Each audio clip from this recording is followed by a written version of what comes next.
ঈদ উল ফিতরের সময়েও রোম থেকে ঢাকাগামী বিমান বাংলাদেশ এয়ারলাইন্সের বেশিরভাগ ফ্লাইটে সিট ফাঁকা যাচ্ছে, যা ইতালি প্রবাসী বাংলাদেশিদের মধ্যে ক্ষোভের সৃষ্টি করেছে।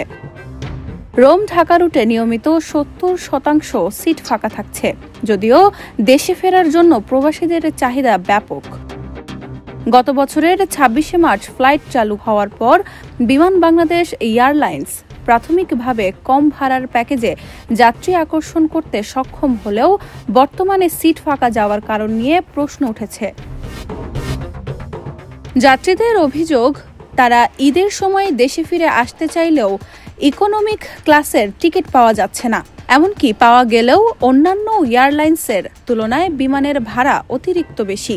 এছাড়া সিন্ডিকেটের কারণে অনেক যাত্রী কাঙ্ক্ষিত আসন পেতে পারছেন না। বিমানের যাত্রী ধারণ ক্ষমতা ২৭০ জন হলেও একাধিক ফ্লাইটে ৭০-৮০ জন যাত্রী নিয়ে বিমান ঢাকা যাচ্ছে।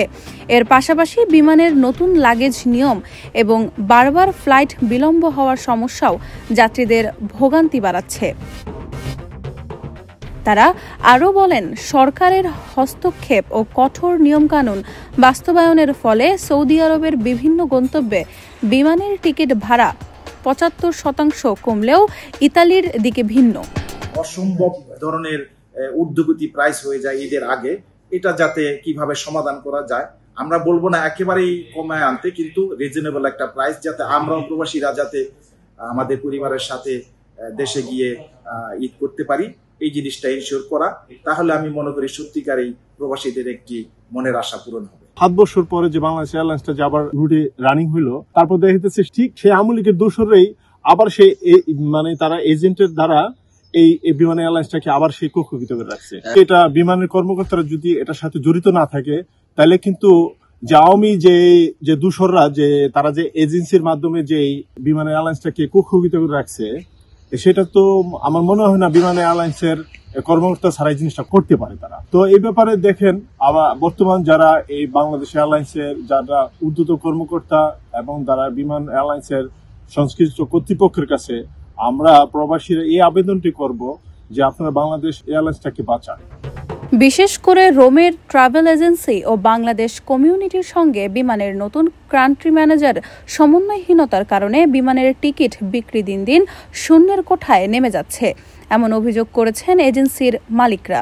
তাদের দাবি, বিমানের কান্ট্রি ম্যানেজার আবদুল্লাহ আল হোসাইন কিছু এজেন্সিকে বিশেষ সুবিধা দিচ্ছেন, যার কারণে অন্যান্য এজেন্সি ক্ষতিগ্রস্ত হচ্ছে।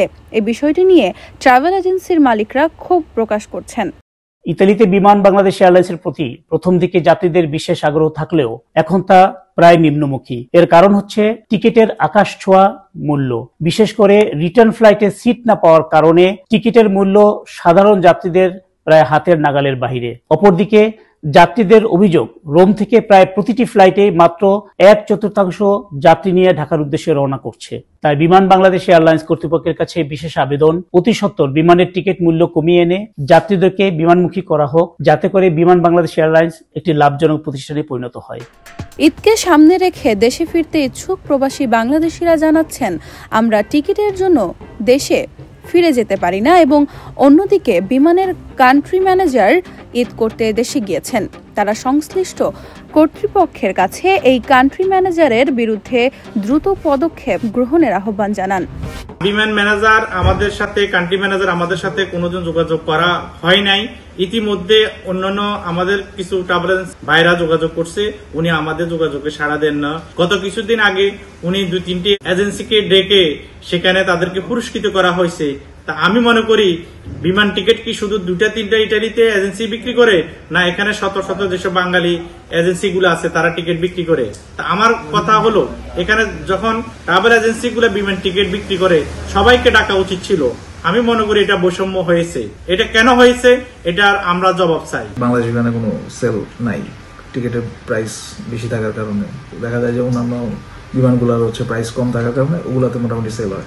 এটা কেন হচ্ছে, হঠাৎ করে এত প্রাইস হাই, মাঝখানে প্রাইস এত কম ছিল, যেটা এখন হঠাৎ করে বেড়ে গেছে অন্যান্য এয়ারলাইন্স থেকে। তো মানে যেহেতু আমাদের নিজস্ব দেশের বিমান, তো আশা করি যে অন্যান্য এয়ারলাইন্স থেকে যেমন এটা একটু কম ইয়েতে দেওয়ার কথা আর কি।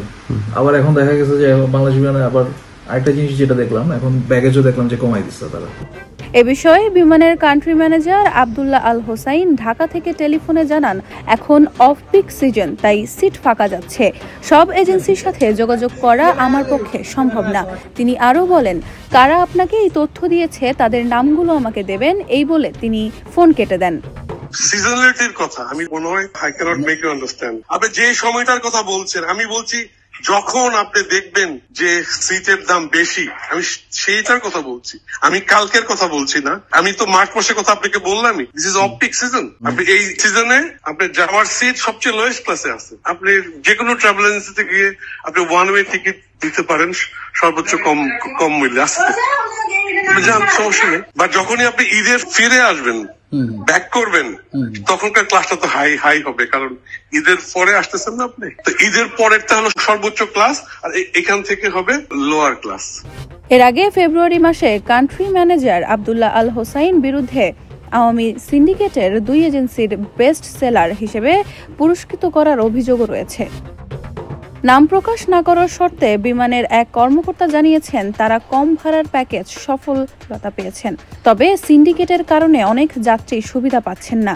বিশ্বের আধুনিক ড্রিমলাইনার দিয়ে সপ্তাহে 3টি ফ্লাইট পরিচালনা করলেও সিট ফাঁকা যাওয়ার কারণ নিয়ে সংশ্লিষ্ট কর্তৃপক্ষের আরও কার্যকর পদক্ষেপ নেওয়ার দাবি জানান।